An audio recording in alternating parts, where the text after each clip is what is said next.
Seja muito bem-vindo a mais um episódio do Pod Doutor, que é o seu podcast em saúde. Lembrando, o Pod Doutor ele é o primeiro, o maior, o mais consistente e relevante podcast de saúde no Brasil. Antes de começar o episódio de hoje, quero te apresentar uma novidade super interessante. A Vero é uma água de coco 100% natural.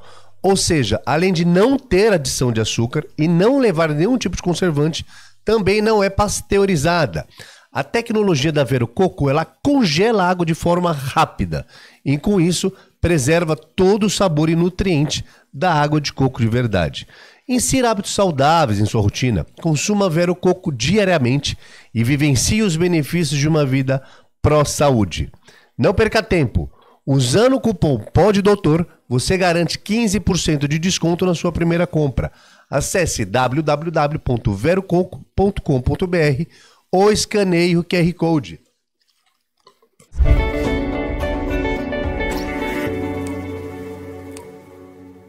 Seja muito bem-vindo a mais um episódio do Pod Doutor, o seu podcast em saúde. E aí, doutor Sidney? Fala, Moisés, mais um episódio para você maravilhoso do Pod Doutor, o melhor podcast de saúde do Brasil. Como você já sabe, quem compartilha Pod Doutor espalha a saúde. Você sabe também que, infelizmente, a internet é recheada de fake news, de informações nem sempre checadas em saúde. E o nosso propósito, o propósito do Pod Doutor é levar para você informação checada, informação boa em saúde. Então, ó, já vai se inscrevendo, já vai nos seguindo em todas as redes sociais para que nós possamos continuar levando para você informação legal. E como que a gente faz isso? Trazendo aqui os melhores profissionais em cada um dos temas que nos propomos aqui a discutir. Hoje quem aceitou esse desafio foi a Beatriz Brandão, psicóloga clínica. Muito obrigado por ter aceitado esse desafio de dividir conosco e com o nosso público essa informação tão preciosa. Obrigado, Beatriz. Obrigada, pessoal. Obrigada pela confiança de me chamar aqui. Adorei. Acho que o papo hoje, apesar de ser um papo um pouco mais denso, vai ser super importante para todos nós. É isso aí. Eu trouxe um presentinho para vocês. Oba! Então eu espero que vocês gostem, tá? Deixa eu ver. Vou colocar aqui. O presente tem que abrir na hora, sempre assim. Tem que viu, abrir gente? na hora. Isso que a etiqueta manda. Minha avó me explicava isso. É verdade? Já sabia disso? É, tem que olhar. Presente sempre tem que abrir. Tem que olhar. Sabia disso, Moisés? Então, Sabia. Tem um chocolatinho para vocês, para Show de adoçar a vida de orelha. vocês. Um livro de atividades terapêuticas, que é o Quem Sou Eu, e a camiseta do Puxão de Orelha para Puxão você. de orelha, que é o seu canal. Que é o meu canal. No Instagram, No YouTube. Instagram, no YouTube, que eu trago curiosidades, informações sobre psicologia e um livro de atividades terapêuticas que podem ser tanto para as pessoas ou para os psicólogos aplicarem, gente. Nossa, até chocolatinho puxando de orelha, adorei essa ideia. Vamos roubá-la. Um puxãozinho Obrigado. de orelha Mas, aí. cadê o livro? Mostrou aí, Moisés? Vou mostrar agora. Vai lá. Quem Sou Eu, escrito pela Beatriz Brandão, nosso convidado de hoje. Atividades para o autoconhecimento. Exatamente, tanto para terapeutas aplicarem, quanto para a própria pessoa fazer a busca aí do autoconhecimento. Vai ter a segunda edição, esse é de 2017, então previsão aí para novembro da segunda edição. Bacana. Beatriz, seja bem-vinda novamente. Como muito bem falado pelo Dr. Sidney, Beatriz é psicóloga e hoje a gente vai conversar sobre luto coletivo. Já adiantado por ela, não é um assunto fácil, é um assunto denso, profundo. Da melhor maneira possível, a gente vai entregar algumas informações importantes sobre esse tema. Beatriz, qual que é a diferença de luto coletivo? Apesar de ser uma pergunta um pouco óbvia, vamos destrinchar um pouco mais sobre esse assunto. Vamos lá. A diferença também tem na vivência do luto, o individual e o coletivo. Então, o luto individual... O que é o luto, né? Vamos começar desde... Vamos pensar assim que ninguém sabe o que é o luto. O luto, ele é um processo psicológico emocional quando alguém perde. Ponto. Bia, existe luto de perder relacionamento amoroso? Existe um luto de perder relacionamento amoroso. Existe um luto de... me mudei da minha casa, mudei de... Tem um processo Luto de por luto. materiais. Exatamente. Tem um luto porque eu saí de uma empresa e tô em outra. Também tem um processo de luto. E tem um luto pelo falecimento. Que é o que o pessoal mais conhece. Exatamente. Então, é errado falar que a gente tem um luto em relacionamento amoroso, em amizades. Não é errado. Eles são diferentes e o coletivo também é diferente. Quando vamos falar assim, o luto por falecimento, ele é a maior dor que a gente vai sentir psicologicamente falando. Claro que tudo na nossa vida é bem complicado, que pode ter, sim, momentos difíceis, mas você perder um ente querido por falecimento é a pior dor que você vai experimentar. Ou pelo menos tem que ser, né? Você sabe que existem pessoas que conseguem lidar bem com isso. Sim, é isso que eu tô falando. Tem gente Tem que talvez gente que não consegue lidar, assim, relativamente bem porque a gente acha que é bem. E aí, quando você me pergunta, o coletivo ele vai acontecer em desastres ambientais, em desastres acidentes, ou na questão de uma celebridade, alguém, um ícone, acabar falecendo. Só que tem diferença desse de acidente, de desastre natural, e da celebridade, tanto na intensidade como na vivência do coletivo. E o individual é aquele que a família vai se reunir e vai passar pelo processo dela. Consegui trazer, mais ou menos? Sim, conseguiu. Perfeitamente. E quando você disse que tem pessoas que passam de uma maneira um pouco melhor a questão do luto, pela sua experiência, você acredita que tem algo a ver com crença religiosa, acreditar em outras vidas, ou é um processo psicológico mais ou menos trabalhado internamente na pessoa? Eu vou colocar duas questões. Primeiro que, assim, o assunto morte e o assunto luto não é falado. Então, a gente tem um tabu sobre isso. Tudo que tem um tabu é mais difícil de vivenciar. A gente não tem uma educação sobre isso. Então, tá começando a ter um pouco agora. As próprias médicos, a área de saúde falando um pouco mais sobre morte, a gente já teve até aqui episódio, né, falando sobre experiências de vida pós-morte, com um colega nosso que é espírita, escreveu um livro, mas eu concordo com você. Esse assunto ele é bastante sensível ainda, mas como nós somos seres humanos, todos iremos passar por isso. Precisamos, então, ter mais Beatrizes por aí falando sobre isso. E aí, assim, tem uma coisa. Faleceu alguém da família. Todo mundo entra em pânico, por exemplo, como falar com as crianças. Ninguém sabe o que fazer com as crianças. Vai no velório, não vai no velório, conta, não conta. Então, assim, o assunto não ser falado pode ser uma questão que faz com que ele seja mais difícil para ser encarado. Outras pessoas também vão utilizar muito da crença religiosa para passar pelo luto, porque diversas religiões vão trazer uma visão da morte. São todas iguais? Não são todas iguais. Mas elas têm uma explicação para a morte. E essa explicação, às vezes, ela pode ser acolhedora, pode ser positiva, ou ela pode não ser positiva. Então, depende muito da crença. Mas a gente não é preparado para o falecimento de ninguém. A gente não conversa sobre isso.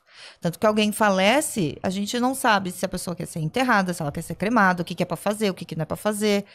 Então, a gente tem muito tabu já desde pequenininho sobre a morte. E não só apenas de que maneira que a pessoa quer fazer sua passagem, enterrada ou cremada, mas até mesmo parentes ou colegas, o que dizer para essa pessoa que está passando pelo processo de luto, por exemplo, no velório. No velório. É uma situação que eu concordo também. Constrangedora. Eu já tenho mais idade, né? Talvez eu tenha passado por mais situações e a prática acaba ajudando você em tudo isso, mas eu também já ouvi várias coisas, e essa pergunta do Moisés é muito boa, a gente queria ouvir o que você falaria sobre isso, que realmente é muito difícil, você vai falar meus pêsames, meus sentimentos, né? Tem aquilo que não deve falar, como que trabalharia isso no momento mesmo, né? Normalmente, em velórios tem uma coisa que a gente precisa comentar, que muitas vezes as pessoas se reencontram. E às vezes o velório é aquele reencontro familiar. Então, muitas vezes, as pessoas acabam ali não sabendo como agir, porque faz muito tempo que não viu aquele grupo de pessoas, e também não sabe o que dizer. Então, assim, existe algo muito certo a falar? Não existe. Não existe essa palavra correta, essa forma correta. Porque o luto é individual e subjetivo. Cada pessoa vai sentir de um jeito diferente. Então, alguém faleceu e tem, sei lá, 3 filhos. Os 3 filhos vão ser diferentes. Um vai chorar, o outro não vai chorar, um não vai querer. Por quê? Cada pessoa vai pegar a sua experiência, o que ela viveu em relação à perda, vai pegar a personalidade dela e a cultura que está atrás dela. E isso vai fazer com que, essa misturinha de 3 ingredientes, vai fazer com que ela tenha a vivência do luto. Mas, normalmente, a gente fala algumas coisas para tentar acabar o luto. Você já percebeu? Ai, foi melhor assim. Descansou. Ai, mas Deus sabe o que faz. Porque a gente tem muita necessidade de que as pessoas não sofram. É incômodo pra gente ver os outros sofrendo. Vocês já perceberam isso? E tá tudo bem, acho que é uma atitude humana. De não querer ver o outro sofrer e tentar ajudar da melhor maneira possível. Porque o luto é uma coisa que, apesar de ser pesado, nós estamos falando realmente é um assunto carregado, mas acho que todo mundo percebe, talvez, acho que falta pensar mais nisso, mas quando tem um falecimento, amigos que não se viam há 15, 20 anos, naquela hora parece que aí muitos convites antes em vida, ninguém comparece. Agora, no velório, todos comparecem. Então tem uma importância muito grande esse momento no final da vida, vamos dizer assim, no término, né? Então, quer dizer, não é uma coisa que tem que ser mais falada, porque todos nós vamos passar por isso, né? Dentro da família, do ciclo de amizades. Chegar lá sem ter nenhum preparo é pior ainda, né? O que a gente vê muito é que, além do tabu que nós temos, o ritual também é importante. E aí, ritual pode ser qualquer coisa. Não necessariamente o que se faz aqui no Brasil é o certo e correto, que a gente tem diferença cultural, mas a passagem que é proposta é importante para a psique da pessoa. Então, a questão de ter o velório, ter ali a despedida, tudo isso são rituais. A gente tem ritual desde que a gente nasce. Então, a gente passa por um ritual, agora tem o chá revelação, tem o nascimento da criança, tem os aniversários, tudo a gente passa por um ritual. Batismo, casamento, casamento. Chá de panela, tudo. A formatura é um ritual que nós temos. E a morte também passa pelo seu ritual. E esse ritual, ele é importante para que a gente saiba, isso aconteceu. Tanto que na época da pandemia não teve esses rituais, por questão de segurança, e muitas pessoas tiveram muita dificuldade de concluir o processo do luto porque não teve o ritual. Quando você fala esse processo, ele tem um início, meio e fim? Difícil falar, porque aí dá a sensação de que é uma regrinha. Então, o ritual ele traz ali... Porque assim, se a gente vai falar de ritual, vamos lembrar do pessoal lá da Grécia antiga. Eles não tinham um negócio de colocar uma moeda dentro da boca da pessoa que faleceu porque ela ia pagar o Hades para poder entrar no mundo dos mortos. Isso é um ritual. Antigo Egito não tinha a questão da mumificação, porque eles acreditavam em reencarnação, mas reencarnação no corpo também é um ritual. Então, se a gente for ver, os neandertais também enterravam com objetos pessoais, pedras, né? E todo mundo era enterrado com objeto e parecia que tinha um ritual. Então, do ser humano, a gente precisa fazer essas passagens. E, normalmente, essas passagens é em grupo, que é diferente do luto coletivo, e com alguma coisa simbólica. O que é esse simbólico? É um signo? Não, um signo é aqui, ó. Isso daqui é um signo, né? É algo que eu identifico e sei o que é. O simbólico é aquilo que tem significado para mim. Então, um cheiro pode ser simbólico para você. Um som pode ser simbólico para você. E aí a gente construiu o nosso ritual aqui no Brasil hoje através do cristianismo, que foi lá pela Idade Média que construiu-se esse ritualzinho do velório, do enterro, e a gente leva até hoje. Tem outras religiões que não fazem isso. Sem dúvida. Na Índia, por exemplo, é completamente diferente. O corpo vai a céu aberto, chegando até a beira do rio, é incinerado na presença de todo mundo ao vivo. O ente mais querido, no caso de uma esposa, vai ser o marido, ou ao contrário, acende a primeira chama, geralmente no rosto da pessoa. Olha que eu estive lá, fiquei chocado com isso, porque é a questão do ritual. E aí aquele corpo é incinerado, depois as cinzas são jogadas no rio, e é para todo mundo, né? Tem um espaço diferenciado assim para quem é do governo, mas em geral é todo mundo. Aliás, todos nós iremos para o mesmo lugar, só lembrando isso, né? Dependente do ritual, mas são bem diferentes. Aqui no Brasil, como você bem falou, a gente estabeleceu esse ritual do velório, corpo presente, enterro, né? E isso é enraizado na gente e temos que respeitar, né? Temos que respeitar para quem... Não quer dizer que tem certo ou errado. Claro, exatamente. Então, para quem, por exemplo, um hindu que veja quem aqui sendo enterrado, deve falar, meu Deus, Lá eu me lembro também, só não são enterradas as grávidas, não são cremadas, queimadas, né? Grávidas e... Crianças, não era não? Grávidas e bandidos condenados, porque eles não têm a pureza para irem lá pro rio. Por algum motivo, porque a grávida não me lembro exatamente, mas o bandido é óbvio. Então, eles não são queimados. Mas aqui é o que quem vê de fora pode falar, ué. Mas a maioria do mundo, acho que a maioria tem um enterro, né? Os cemitérios e tudo mais. Segue esse ritual. Acredito que o ritual cristão. Tem tanto o rito como até a questão de mitos, é inato do ser humano, tanto para buscar significados ou explicações. Quando a gente fala de processo do luto, entendo, compreendo, até partilho da mesma opinião, que não podemos deixar simplesmente no processo para encaixotar ou deixar de uma maneira simples. Mas acredito que o principal fase do processo de luto entraria a aceitação. Tem gente que tem dificuldade em aceitar que nunca mais vai ver essa pessoa, nunca mais dentro de uma possibilidade que nós enxergamos, gostamos e tocamos, terrena pelo menos. Essa aceitação é um dos pontos a mais ser trabalhado? Posso contar uma linhazinha do tempo? Perfeito. Claro. É você que manda, pô. Então, assim, ó, se a gente falar da psico, tá? Vamos falar da psico e de como psiquiatras e psicólogos desenharam o luto. A primeira pessoa que foi falar do luto foi o Freud, que ele veio trazer o luto ali como uma separação do objeto de desejo. Então, ele realmente tem um livro sobre luto e melancolia, e aí a melancolia que ele fala lá, hoje é a depressão. A primeira pessoa que escreveu, então, que falou sobre luto foi Freud. Isso eu já não sabia, legal. E aí ele trouxe essa questão da melancolia, porque antigamente, na época de Freud, não tinha a palavra depressão. Então, eles utilizavam muito a melancolia. E aí ele faz a separação do luto, ou seja, isso é uma coisa isolada, e isso é a melancolia. No caso, depressão. Então, ele traz nesse livro essa separação, e aí ele vai falar das questões da psicanálise. Depois do Freud, teve outras pessoas, tem o John Bowlby, ou Bowlby, nunca sei como pronunciar direito, que ele fez a teoria do apego. E essa teoria do apego é bem utilizada dentro da psicologia, e ele vai dizer que o luto é a separação desse apego seguro, que todo ser humano precisa de uma figura de apego. Então, ele também vai falar do luto. Só que quem desenhou aquelas 5 fases do luto foi uma mulher, e eu fico muito feliz de dizer isso, porque quase ninguém sabe, a Elizabeth Kubler-Ross. Então, ela era uma inglesa. Em 1969, ela fez um livro, acho que é Die or Death, alguma coisa assim. E esse livro, ela desenha as fases do luto. A Elizabeth, ela trabalhava com pacientes terminais. E ela foi captando ali, dentro do estudo dela, como é que eram as fases desses pacientes terminais e da família.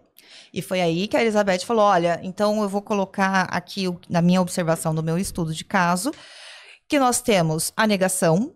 Então, a primeira coisa, quando a gente recebe a informação sobre o falecimento, é negar.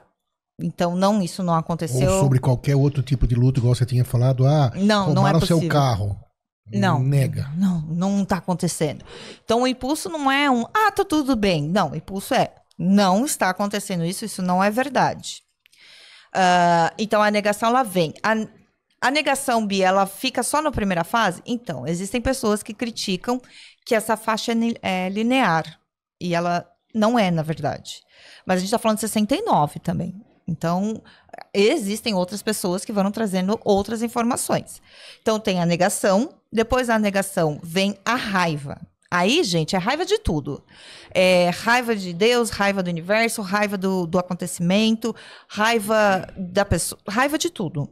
É uma raiva muito forte. Essa raiva dura só nessa fase? Não. Essa raiva pode aparecer depois. Vem a questão da depressão. Lembra que Freud separou lá no começo? Ela vai colocar a depressão como uma depressão de luto. Bem mais curta. Sim, pode transformar num transtorno depois. Mas ela é bem mais curtinha. Segunda fase ainda nós estamos. Tá na terceira. Já é depressão na terceira. Negação, raiva e depressão, que é uma tristeza profunda, que muitas pessoas falam que é quando você chega em casa. E aí eu eu associo com essa fase aqui da tristeza. Porque a negação e a raiva, você tá lá no velório, você tá lá fazendo as coisas, às vezes a pessoa não tá... Não tem tempo de pensar naquilo ainda, né? Ela não tá solidão. nem... E aí, quando ela chega em casa, que o pessoal fala, agora dói, normalmente vem essa fase da depressão. É regra? Não, não é. Mas é o que normalmente acontece. Depois vem a negociação ou barganha. O que é... Barganha é um nome ótimo, mas...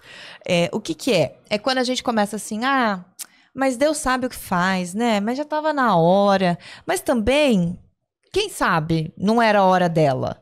Então, aqui na negociação e na barganha, a gente utiliza muito crenças religiosas para trazer uma satisfação ou uma informação ou algo que sustente a dor da perda. Para você mesmo. Para você mesmo. E aqui é muito comum que as pessoas vão buscar ajuda. Ela passa por tudo isso e só na fase da negociação que elas vão procurar algum lugar para elas poderem ali colocar e receber alguma crença que vai ajudar, ou um processo terapêutico mesmo, como psicólogo, sobre o luto. E o último, ela fala de aceitação. Mas não seria falar, tá bom, faleceu, tá tudo bem. Mas você aceitar a conviver com a dor. Quando alguém falece, você não vai aceitar. Você vai acostumar com a dor. Então, não tem gente que tem dor crônica, que passa a vida inteira com dor crônica, aí ela tá sentada aqui e você fala, você não tá com dor? Ela fala, tô, mas eu já aprendi a conviver com a dor. Então, o luto, ele vai ser mas eu já aprendi a conviver com a dor e com a ausência. E essa aceitação não é que vai ficar tudo bem. A pessoa pode ter um momento de raiva, ela pode ter um momento de saudade. Voltar para as outras fases. Pode. Depressão.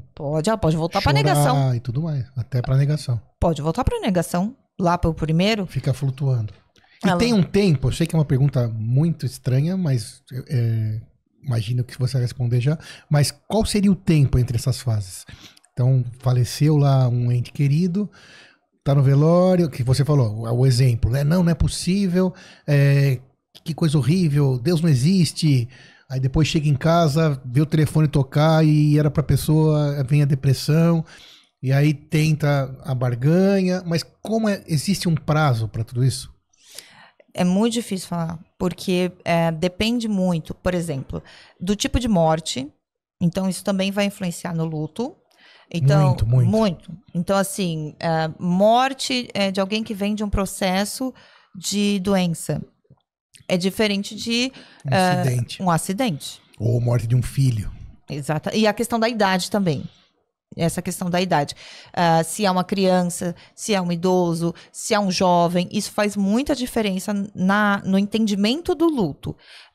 Beatriz, mas isso é o certo ou errado? Não, eu tô falando no nosso entendimento. Não que seja certo ou errado, mas no que a gente acha que é certo e errado.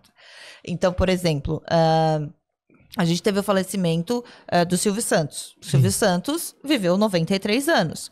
As pessoas ficaram tristes, mas entenderam que ele viveu 93 anos e que ele estava decorrente de várias doenças. Claro, aí tem até a velha frase, morte por razões naturais. Então isso acaba sendo, não deixa de ser uma forma de barganha também. Também. Então, como se pulasse direto para barganha, né? Você fala, não, já tem 93 anos, chegou numa idade que o fator morte está muito mais presente. Acho que a gente considera isso pra gente mesmo. Uhum. Então facilita, vamos dizer, o manejo dessa dor.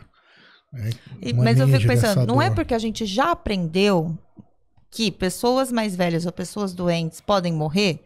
E aí eu sempre fico, Beatriz, fico nessa dúvida de que se a gente tivesse uma educação sobre morte, sobre falecimento, será que a gente poderia aceitar melhor ou não? Porque pessoas mais idosas e pessoas com doenças graves, a gente já tem um pré-aviso de que, olha, ali a morte é mais evidente. Será que, é só uma pergunta que eu fico me fazendo. Será que realmente é isso? Que se a gente falasse que sim, todos nós a qualquer momento estamos, né? Podemos morrer, claro, é isso. Suscetíveis. E aí tem os discursos de, poxa, mas era tão novo. Poxa, mas não viveu nada. Será que é a nossa cultura que faz isso? Esse daqui... Eu acho que, na verdade, assim, agora também falando como Sidney, nem como médico, nem como psicólogo, que não sou. Mas é um medo, né? O medo do desconhecido, todos têm. Se você vai entrar num ambiente que você não conhece, você vai ter medo, no escuro, numa montanha-russa, que eu adoro. Adora. Ou medo do conhecido mais invisível. Também. Porque é conhecida a morte. Sim, mas é isso. Aí se você não tem a bagagem adequada, acho que as religiões usam muito, dão essa bagagem e guardadas as devidas proporções, eu acho que religião também pode ser bastante positivo, porque ensina bastante coisa legal, dependente da religião, né, da sua crença, mas tirando os fanatismos, acho que em geral trabalha um pouco isso. Trabalha um pouco isso, não deixa de fazer de alguma forma bem, né? Mas o que você falou é verdade. As pessoas, a gente já está acostumado com o idoso que vai falecer, com o paciente terminal que vai falecer, mas teve, por exemplo, esses dias aquele jogador que faleceu em campo de uma morte súbita. E aí? Dói mais? Mas será que é certo doer mais?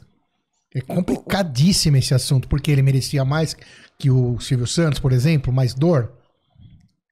Quem disse que a percepção dele, que tinha 20 anos, é diferente da percepção do que tem 90? Porque tem gente que vive mais anos, mas pode ter uma percepção diferente de tempo. Então, isso tudo são muitas questões a serem conversadas, eu acho, né? E como o assunto é tabu, a gente não tem conversa. Não tem conversa, muito menos assim no podcast, né? Tem algumas pessoas já que você vê falando sobre isso, mas a gente tem que tentar falar de uma maneira para que a gente possa ajudar, eu acho. Porque tudo que é negativo, acho que ninguém tem que ficar procurando. Isso eu sempre falo isso, né, Moisés? A gente ficar procurando coisa ruim, mas isso faz parte do jogo. Então precisamos sim falar sobre luto, porque também não é só a questão, tudo na vida, perdeu o emprego, morreu um bichinho de estimação, um pet, terminou um relacionamento,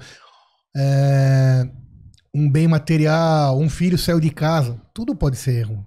O filho sai de casa bastante. Exato. Ou até então jogar uma provocação aqui pra gente. Perfeito. Beatriz é mãe, eu sou pai, você é pai. A gente imagina ou se prepara pra morte do nosso filho? Sim, jamais. A gente não consegue conceber essa ideia. Exatamente. E pessoas que estão passando por isso, Beatriz, já te procuraram nessa situação? Por que a gente tá falando de mortes, tanto mortes naturais, acontecimentos de função de saúde por questões de saúde, a pessoa vai acabar falecendo. Ou acidentais, mas esse caso de quando a pessoa tá passando por algum problema com um filho, que é o maior bem precioso que eu tenho conhecido até o momento. Tem dois eixos da nossa vida que a gente não admite a morte: os nossos pais e os nossos filhos. E tem a frase que todo mundo fala, mas a ordem natural isso é contra a questão de falecimento de filhos. Isso é contra a ordem natural das coisas. É uma frase muito repetida. Muito usada. E a questão dos filhos vem esse peso de que era tão novo, era tão pequeno, não viveu a vida, isso é injusto, porque comigo, e todos esses questionamentos. E vem a questão de culpa. Por que eu não fiz? Por que eu não protegi? Por que eu não cuidei? Que é um pouco diferente quando a gente tem aqui os pais. Porque os pais não vão ter essa culpa, essa autocobrança de que eu deveria algo. Os pais vai ter, eu tinha que ter passado mais tempo, mas não eu tinha que ter evitado. O processo do luto, para quem perde filhos, eu estou colocando aqui uns filhos menores, né? Ou até jovens.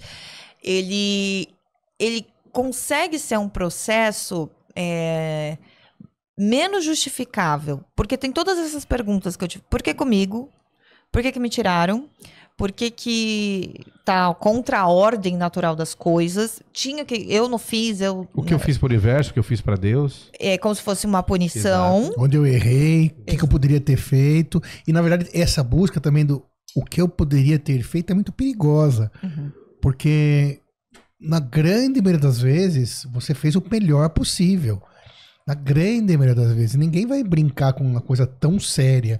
A pessoa é que depois que ocorreu o evento, ficar levantando essa situação para você mesmo é muito prejudicial. Muito.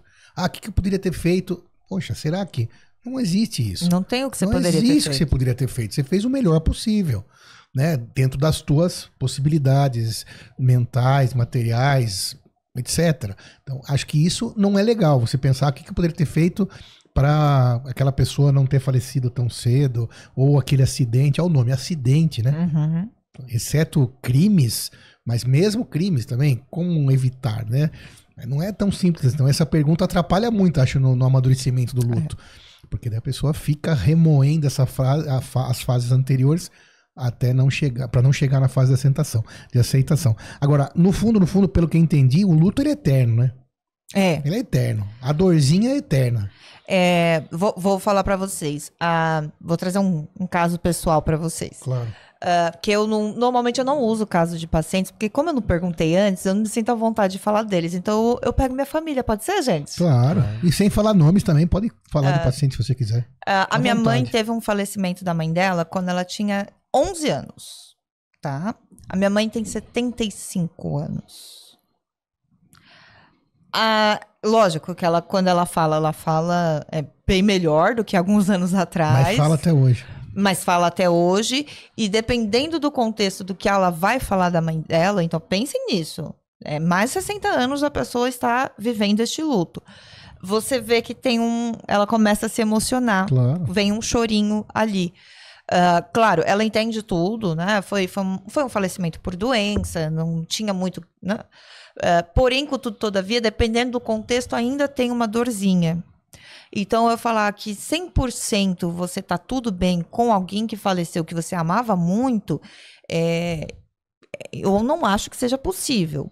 Tem pessoas que lidam melhor com o que você tinha perguntado anteriormente. Essas pessoas que lidam melhor, normalmente elas estão muito baseadas em crenças religiosas, estão bem estruturadas nisso, ou elas têm uma ideia de finitude que a gente não tem, de que as coisas acabam. A gente também não tem ideia de finitude. Talvez a gente tenha até ideia, né? Mas a gente não aceita, eu acho. Independente do seu nível de intelectual, social, ninguém trabalha bem com finitude. Duvido. E são dois lados opostos proporcionalmente. Infinitude, ou uma crença religiosa que acredita que vai ter algo depois, eternidade, ou finito que pegou e acabou. Porque essa ideia de finitude, vou apresentar, vem muito na questão de quando a gente já tem uma certa idade, a gente começa a falar dos nossos pais. E a ideia, isso eu trabalho na clínica, isso eu começo a trabalhar. O paciente tem os pais ali numa idade mais avançada, a gente começa a trabalhar uma começa a trabalhar a ideia de finitude, não quer dizer que eu vou conseguir fazer muita coisa. Apesar das ideias sobre morte, sobre o pós-morte, porque o que sustenta é a ideia do pós-morte. Se a gente tiver o controle do que vai acontecer depois, a gente tem controle agora. Isso para pensar, eu quero controlar o que vai acontecer depois com a outra pessoa quando ela morrer. Então, eu quero saber aonde ela está, o que ela está fazendo, para onde ela foi. Então, a nossa ideia de comando, poder e controle também é muito forte. E dentro do luto tem uma coisa que eu sempre falo, a gente pensa muito na gente. Eu tô sofrendo, tá ruim pra mim, eu sinto falta. Como é que a gente enxerga isso também com outras pessoas? Porque já teve brigas. Não, ou na própria pessoa, no falecido. Ele sim faleceu. Eu já pensei muito nisso. Ele perdeu a vida. Exato, eu já pensei muito nisso também. Pô, sofrimento de irmão. Óbvio que é pra sofrer, sim. Eu também perdi minha mãe muito cedo, muito cedo. Eu tinha uns 22, meu irmão mais novo, 12. Minha mãe faleceu muito cedo. Mas esse pensamento é um pouco egoísta, onde você pensa, não, que sofrimento meu, mas e a própria pessoa que perdeu a vida? Já pensaram nisso? Já pensou nisso? Essa pessoa, sim, teve uma perda. Porque eu queria ela aqui. E se ela não quisesse? Se quisesse? Não pôde. Então, é super... a gente tem um domínio, você já pensa, isso daqui é viagem mesmo. Você falou, é incrível, você falou, você quer ter um domínio de onde a pessoa tá morta. Perfeito, isso é verdade. É um grandíssimo egoísmo. Você tá pensando mais em você do que até na própria pessoa que se foi. Uma falsa sensação de controle. Exatamente isso. É isso aí. Por isso que é egoísta. É uma coisa. Egoísta, não sei se é uma palavra muito boa, se eu tô exagerando. É sobre mim. Vocês que são psicólogos, vocês que são psicólogos têm que me ajudar. Vou deixar bonito, ó. Autocentrado. Autocentrado. Ficou bonito, né? Ficou ótimo. Então, essa situação você tá fazendo pra você e não pro outro. Porque lembra ainda que teve a ida, a partida, mas ainda teve, talvez, a dor antes da partida. Você nem pensou nisso, pô? Perfeito, não? E quando coloca isso na mesa, quando eu perco alguém, eu tô perdendo uma pessoa, mas essa pessoa que se foi, ela tá perdendo diversas. Tudo. A vida completa. É. E o controle que a gente é tão assim que a gente não quer o controle do corpo. O corpo, onde tá a cinza. Não, a gente quer saber onde tá a alma, a essência. Consciência da pessoa. Eu quero saber onde ele está. Vocês já viram tem o Black Mirror, né? Que é uma série sobre futuros e tudo mais. Existe um episódio do Black Mirror que eles colocam a consciência da pessoa falecida dentro de um ovo. Porque aí você tem controle de onde a pessoa que faleceu está. E aí, lógico, o Black Mirror né, ali uma questão de vamos viajar no futuro. E muita gente nesse episódio gasta dinheiro para falar, faleceu, então o corpo não tá aqui, mas eu quero a consciência comigo. Eu quero saber aonde está, o que está pensando e o que está fazendo. Então, eu não sei se vocês já pensaram nessa visão muito autocentrada do luto. Que o luto se torna muito sobre o que eu sinto e não o que o falecido sentia. Sim, ninguém pensa nisso. Eu tinha pensado nisso. A gente não pensa nisso, né? Quem teve a primeira perda, todo mundo perdeu. Uhum. Mas a principal perda é do próprio falecido que perdeu a vida e perdeu tudo, né? Claro, aí vamos lembrar das crenças e das religiões. Nós não estamos falando sobre isso aqui nesse momento. A gente já falou sobre isso em outros capítulos. Mas se for para falar em luto, realmente quem teve a grande perda foi a própria pessoa. Porque você pensa, vamos supor, quando acontece invertendo os valores também das idades. Mesma coisa. Mesma coisa. Minha mãe que faleceu cedo. Ela que deixou de ter a vida mais completa com os filhos e com ela mesma. Né? De ter experiência. Com ela mesma. E, então, é um assunto extremamente delicado. Tem que pensar muito para entender, pensar no global. É um assunto complicadinho. Beatriz, quando já ouvi essa frase, já vivi essa frase também, quando você conhece a dor do outro, a sua tende a diminuir. Em caso de luto em questões familiares, quando você está no processo, mas você vê o outro, seu irmão, o querido, o ente, também sofrendo mais do que você acredita que essa aproximação para tentar ajudar vai ser benéfica para as duas pessoas? Tem um negócio que se chama mimetismo emocional. O doutor pode ajudar. A gente tem neurônios espelhos. Então, se ele bocejar, o que ele vai fazer? Meu cérebro vai falar assim, copia, para você se enquadrar. Então, no caso, por exemplo, de luto coletivo, de todo mundo estar chorando, essa emoção pode vir realmente do mimetismo emocional. Então, alguém que está em extremo sofrimento, ele pode realmente passar isso para uma sala inteira e não necessariamente ser meu. Eu posso estar ali copiando as emoções daquela pessoa porque eu preciso me encaixar. A questão de sentir dor do outro, a gente não sente, a gente imagina. Exato, perfeito. Imagina assim, bem longe. Bem longe. Ah, mas eu já passei por isso. Então, mas é você, o outro é o outro. Então não tem isso, né, doutor? Quando a gente vai no hospital, ele fala, a dor tá de 10. Por quê? Cada um tem sua dor. Claro, não dá 0 a 10 para você, né? Não dá pra gente saber. Quando você fala assim de alguém tá sofrendo mais, alguém tá sofrendo menos, ou eu imagino, fica no campo das ideias. É claro que situações a gente já é educado a falar, nossa, isso é uma situação negativa, como o falecimento de alguém. Mas, como é que a gente vai medir a dor do luto? Isso é outra dúvida que eu tenho também, tá? Que eu fico pensando, como é que a gente mede? Como é que a gente sabe que esse tá sofrendo mais ou esse tá sofrendo menos? Pela expressão física, pela expressão emocional? Aí tem um outro caso, tem pessoas que não conseguem expressar as emoções. E talvez esteja com uma dor maior do que aquele que está chorando de rios de lágrimas.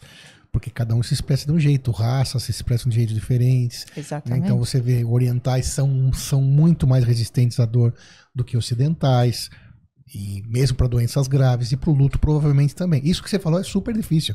Como você vai graduar, objetivar a dor de luto? É muito complicado. E eu sempre falo, também tem uma fala, né? Aquelas pessoas que estão muito serenas, que estão muito bem, que normalmente é um escolhido da família que vai fazer tudo, né? Esse é o escolhido que vai ao ML, que vai cuidar das coisas. Eu queria deixar aqui, gente, essa pessoa também precisa de suporte. Não é porque a pessoa é considerada como forte que ela é forte. Ela só tá parecendo forte. Essa pessoa precisa de suporte, essa pessoa precisa de ajuda. Se houve um falecimento na sua família, por favor, divida as tarefas burocráticas e complicadas, porque não é você falar, vai o fulano, você que vai resolver. Ele também está sofrendo. É uma pessoa que também perdeu. Ele não chora, nunca chora. Esse é forte. Não, concordo plenamente. Então é uma coisa que eu sempre bato quando eu falo de luto, o mais forte precisa de vocês.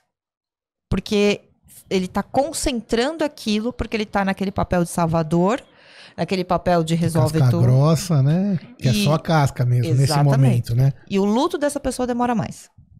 Não tem como colocar estatísticas aqui, mas pelo menos da minha vivência, essa pessoa demora mais. Porque ela não teve o time dela para poder digerir. Ela não pode chorar, ela não pode fazer nada, ela tá resolvendo, ela tá vendo o preço de caixão. E tem pessoas que vai ter time e maneiras de fazer o processo, porque tem pessoas que podem ser mais introspectiva. Ela no canto dela, fica quietinha, chorando ou não. E tem pessoas que vão verbalizar tudo que sente. Também tem mecanismos diferentes do processo. Tem, e não quer dizer que um seja melhor ou que o outro seja pior. Tem muitas pessoas que se preocupam porque aquele que está mais isolado pode estar num quadro de depressão. Às vezes é só a forma dele de sofrer. O quadro de depressão vindo do luto, normalmente eu faço uma avaliação depois de 6 meses. Porque a pessoa ainda está com dor, está em sofrimento. E como eu disse da linha, né, do luto, vai e volta. Vai e volta, vai e volta. Então não tem como você falar assim, esse daqui é problemático, esse daqui não sentiu. A não ser que a pessoa realmente tenha uma disfunção e não tenha conexões emocionais, e a gente já está indo para a área da patologia, aí é uma coisa. Mas normalmente as pessoas sentem... Tem muito isso, sabia, de fingir que é forte? Isso, eu tava pensando isso agora. Temos que tomar cuidado com isso também. Você que fala, não, eu sou casca grossa, eu não tenho luto, eu não tenho... Pensa, por exemplo, fala um atleta gigante aí, casca grossa, que você pense, já fala, ele tendo luto, né?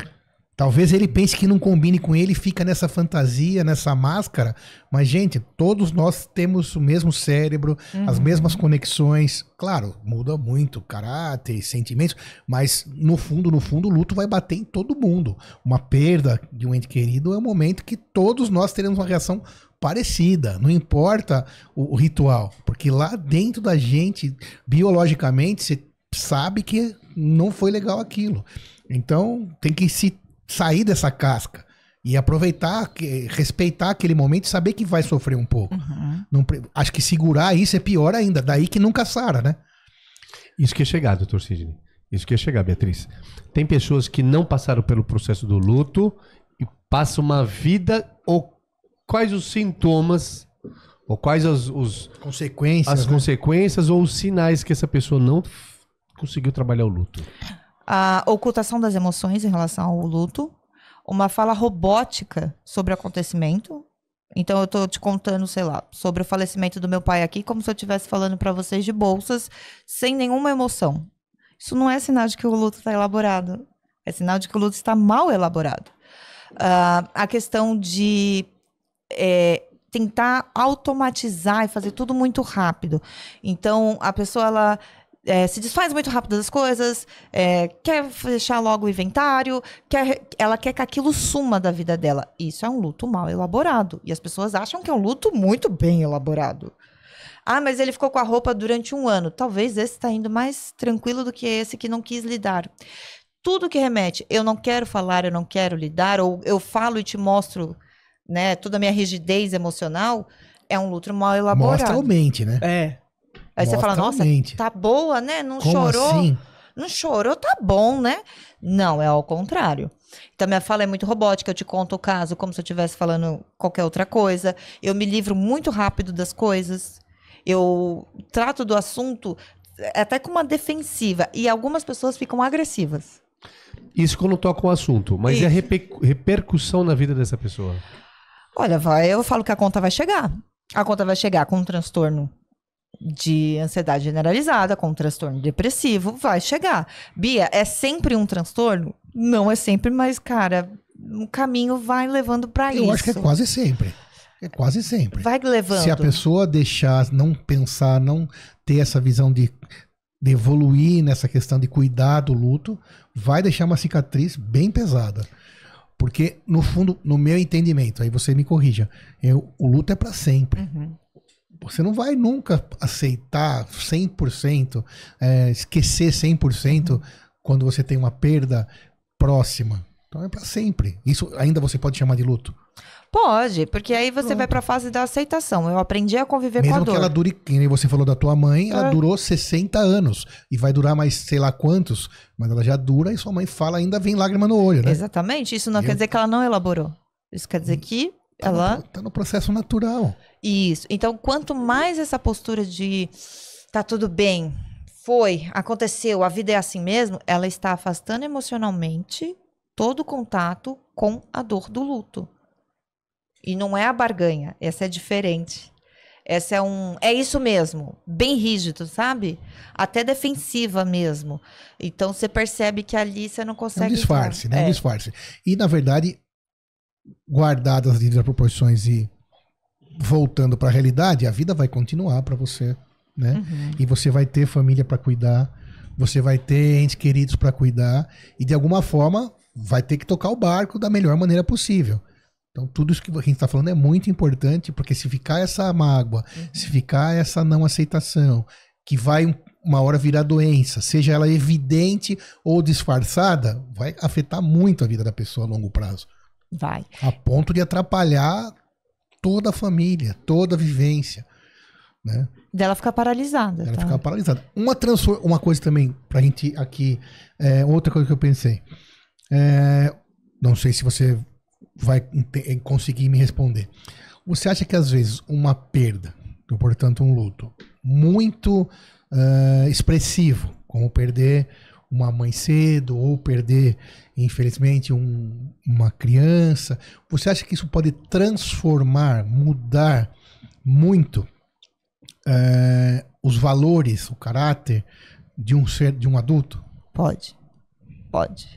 Porque, pensa assim, é uma dor muito bruta e violenta. Não é uma dor fácil de lidar.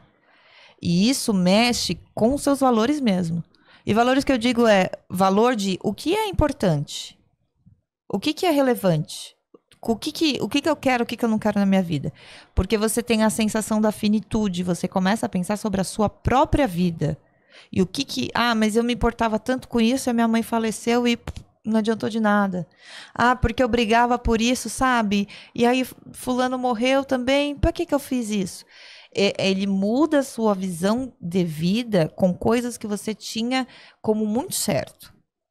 É isso que era a minha pergunta. Eu concordo 100% com a sua resposta. Você começa a dar valorização a outros aspectos que você, lá dentro de você, acredita que não foram valorizados o suficiente, enquanto a pessoa estava viva. E considerando que uma hora vai acontecer, a gente precisa repensar tudo isso para a gente não fazer coisas que depois a gente possa...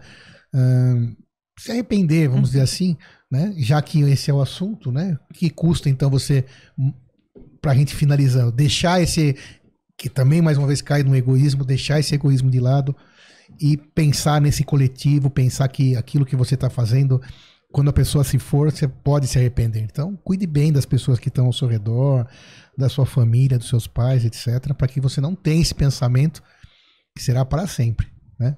É isso aí. Beatriz, acredito eu que seja a última pergunta aqui da nossa conversa e tenho certeza que é a mais delicada. Autoextermínio em crianças, suicídio em filhos ou em parentes. Eu acho que o nível mais absoluto da pura dor. Uhum. Nesses casos, Você já teve algum caso? Como que funciona? Na questão do autoextermínio, ou de tirar a própria vida, com crianças ou adolescentes, a gente tem que entender que eles não estão prontos.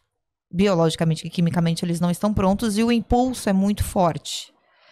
Então, a questão de tirar a própria vida, ela vem muito de uma questão impulsiva, apesar da decisão ser tomada há muito tempo. E essa decisão, quando é tomada, a pessoa incrivelmente fica mais feliz. Fica mais tranquila. Sabe quando a gente está incomodado com uma coisa que parece que não vai terminar, e aí fala, vai terminar às 18 horas, e fala, tá, às 18 horas acaba. Então, essa é a visão das pessoas que tiram a própria vida. No caso de crianças ou de adolescentes, eles são muito do presente e do agora, não existe um futuro para eles. É o imediatismo. Todo adolescente, ele é impulsivo e imediatista. É agora ou é agora. Se eu não for com meu tênis amanhã para a escola, o meu mundo vai acabar. E é o mundo inteiro. Os pais precisam conversar sobre esse assunto. Por quê? A questão do autoextermínio, ele é complicado porque a gente também tem mais tabu ainda. Porque ouve-se a ideia de que se você falar, você vai incentivar. E não faz sentido você não falar sobre algo para não querer incentivar e às vezes seu filho está vendo na internet.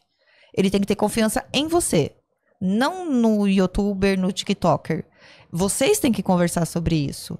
Vocês têm que ter uma confiança. Vocês têm que ter uma relação da verdade. E não o tiktoker que vai falar qualquer bobagem. Não sei se é tiktoker, tá, gente? Mas qualquer pessoa na internet que vai falar qualquer bobagem num videozinho colorido e ele confiar mais na pessoa da internet do que na própria família. E essa relação, ela tem que ser uma relação construída com confiança. Então, do seu filho também poder dizer tudo e você também não começar a gritar, não começar a ameaçar a criança. A questão do autoextermínio isso acontece porque a comunicação sobre esse tema também é um tabu, e é um tabuzão. Acho que até maior que o luto. Porque foi disseminada a ideia de que falar sobre isso incentiva isso. Não, falar sobre isso com responsabilidade, com consciência e abrindo porta para a pessoa pedir ajuda é o que previne isso. Então, se eu não tenho uma abertura com as minhas crianças e com os meus filhos falando sobre se machucar não é legal, você fazer isso não é legal, não precisa fazer isso, confia em mim. Se você estiver pensando nisso, venha falar comigo. Essa criança, esse adolescente, ele vai para onde ele tem mais base. Onde até mais base? Às vezes é a internet. Não estou culpando só a internet. Mas estou trazendo uma visão. Não sei o que vocês pensam. Não, acho que é por aí, certinho. Informação é o diamante da prevenção. Então, é o que a gente fala aqui sempre. Portas abertas, informação boa, com responsabilidade, certamente é o que vai evitar todos os problemas, incluindo o autoextermínio, que certamente não acontece, já vem dando sinais, então tem que ter esse olhar, sem dúvida, principalmente dentro da sua casa, né? Não é uma coisa que da noite pro dia acontece. E até também das pessoas que tiveram um processo de luto de um parente passando por autoextermínio.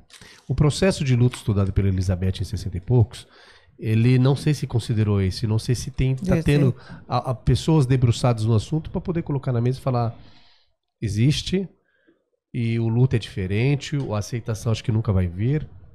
A raiva aparece primeiro. Nessa questão do autoextermínio, a raiva aparece primeiro. E aí eu vou acrescentar aqui a culpa. A culpa dos familiares. Isso não tem das 5 fases do luto. Mas a culpa aparece. Então, toda a família, todas as pessoas tomam de novo para si, numa questão autocentrada, de que elas falharam. Não que a pessoa falhou. A culpa é delas. Então, é uma transferência de culpa. E aí, realmente, você está correto. A gente precisa também olhar esse assunto. Mas eu acho que, às vezes, as pessoas olham como uma batata quente, que fica todo mundo empurrando um para o outro. Ninguém quer lidar com isso. Porque, muitas vezes, o público não consegue ouvir. Muitas vezes, a forma de você falar, as pessoas podem entender errado. Então, essa batata quente vai chegar uma hora que vai chegar no nosso colo. E a gente precisa resolver ela. Então, sim, concordo plenamente. Eu também concordo plenamente. Tem que ser um assunto trabalhado separadamente, e aí talvez a culpa faça sentido, que foi todo mundo fechando o olho e... Fechou o olho porque às vezes não tinha informação que também, a gente está trazendo não tem aqui. a ferramenta para abordar e falar, nossa, poxa, agora que eu entendi isso, é sério. Preciso procurar ajuda. sem preconceito, sem envolver partido, religião, Exato. coisa séria. Isso é coisa séria. O nosso cérebro é programado pra gente sobreviver. Vivemos 24 horas pra isso. Tudo que acontece é pra gente ficar vivo e se manter vivo. Se você está indo contra, então, opa, peraí, campeão, tem alguma coisa de errado, vamos parar aqui, alguma coisa não está funcionando, voltando às frases, né, como a ordem natural das coisas, alguma coisa não está funcionando, campeão, então a gente precisa ver o que está acontecendo. E, gente, sempre vai ter alguém para te ajudar. Você não sabe? Então procura, vai ter alguém para te ajudar. Isso é importante, sempre vai ter alguém para te ajudar, exatamente. Seja um psicólogo, um psiquiatra, um familiar, um terapeuta, O canal de comunicação, acho que tem um número, inclusive. Tem o CVV, que é o Centro de Valorização à Vida. Isso. É 180, eles funcionam 24 horas por dia. Ele foi criado em 64, não me perguntei como eu sei datas, aqui no Brasil. E o atendimento é gratuito para pessoas que estão pensando aí no autoextermínio. E o atendimento pode ser por telefone ou no chat deles. Perfeito. Muito bem, assunto extremamente importante e relevante. Moisés, aprendeu bastante? Obrigado, Beatriz. Muito bem. Super Beatriz dividiu muitos conhecimentos maravilhosos aqui conosco. Realmente um tema pesado, mas a vida também é feita de coisas pesadas, temos que aprender também. Uma mensagem que você poderia deixar a respeito desse assunto, de tudo que você falou, uma mensagem para fechar aí todas as tuas falas. Não cobre as pessoas que estão em luto para que elas progridam no luto. Não cobre que as pessoas têm que voltar à vida, têm que voltar ao trabalho, têm que voltar. Porque isso é uma dor do outro e a gente não sente a dor do outro, a gente imagina. Se você está num processo de luto e você precisa de ajuda, não tenha vergonha de pedir, porque muita gente tem vergonha achando que é assim mesmo e que não precisa de profissional. E sim, às vezes precisa de um profissional até para explicar as fases, para explicar para a própria pessoa o que está acontecendo. Não subestime a dor de um luto. Não subestime suas emoções, porque se você realmente reprimir, lá na frente vai ter uma conta muito grande para você pagar. Então, não subestime o poder de um choro, de uma tristeza, de um desabafo e de um abraço. Eu sempre falo, se você não resolver agora, você vai ter que resolver lá na frente, e lá na frente é mais caro. Então, peça ajuda, viva a sua dor, e não tem tempo, não tem jeito errado, não tem jeito certo. Você é você, os outros são os outros. É isso. Muito bem. Super Beatriz Brandão, autora aqui do livro Quem Sou Eu? Sorte dos pacientes que a tem como psicóloga. Muito obrigado por dividir conosco todas essas informações. Moisés, mais uma vez, obrigado. Pessoal do estúdio, obrigado. Você que está aí, compartilhe, espalhe informação boa. Até o próximo episódio do Pode Doutor. Um abraço a todos.